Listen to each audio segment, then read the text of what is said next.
নজর রাখবো পরবর্তী সংবাদে।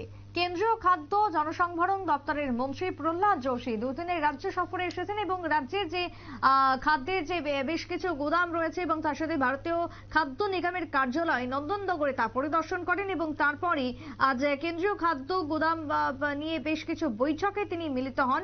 বৈঠকে উপস্থিত ছিলেন আজকে মুখ্যমন্ত্রী ডক্টর মানিক সাহা। রাজ্যভিত্তিক পর্যালোচনা বৈঠক রাজ্য সচিবালয়ের কনফারেন্স হলে আজকের এই বৈঠকের আয়োজন করা হয়।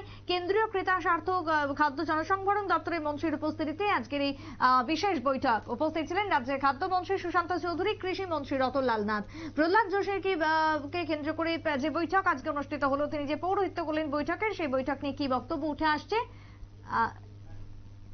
আমরা যদিও সেই বৈঠকের কোনো বক্তব্য পাইনি, তবে এই বৈঠক নিয়ে যেমনটা এখনো পর্যন্ত জানা গেছে, কেন্দ্রীয় খাদ্য গণবন্টন ভোক্তা বিষয়ক এবং নবীন ও পুনর্নবীকরণ শক্তি দপ্তরের মন্ত্রী প্রহ্লাদ যোশী দুদিনের রাজ্য সফরে তিনি আসেন এবং প্রথমেই তিনি নন্দননগরে যান। সেখানে ভারতীয় খাদ্য নিগমের যে কার্যালয় রয়েছে তা পরিদর্শন করেন।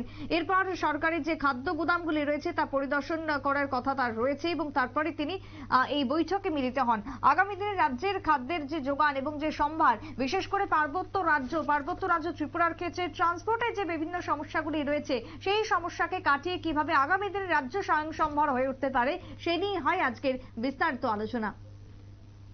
ছোট্ট বিরতির পর ফিরছি, সঙ্গে থাকুন।